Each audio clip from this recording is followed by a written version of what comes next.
Body വാഷിന് soaps അല്ലെങ്കിൽ cleansers use ചെയ്യാം.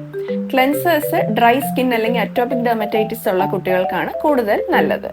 Soaps use ചെയ്യുമ്പോൾ pH 5.5 ആണോ എന്ന് നോക്കുക, അതായത് ന്യൂട്രൽ pH. അതാണ് കുട്ടികളുടെ സ്കിന്നിൽ നോൺ ഇറിറ്റൻ്റ് ആയിട്ടുള്ള സോപ്പുകൾ. അതേപോലെ ഫ്രാഗ്രൻസ് ഫ്രീ, കെമിക്കൽ ഫ്രീ അല്ലെങ്കിൽ സൾഫേറ്റ് ഫ്രീ സോപ്സ് തിരഞ്ഞെടുക്കുക.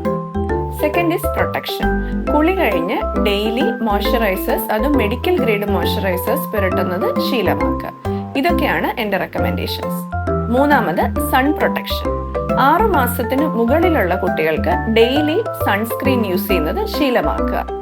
6 മാസത്തിൽ താഴെ ഫിസിക്കൽ പ്രൊട്ടക്ഷൻ മെഷേഴ്സ്, അതായത് ക്യാപ്സ് യൂസ് ചെയ്യുക, ലോങ് സ്ലീവ് ഉള്ള ഡ്രസ്സുകൾ ഉപയോഗിക്കുക എന്നിവ മാത്രമേ റെക്കമെൻഡ് ചെയ്തിട്ടുള്ളൂ.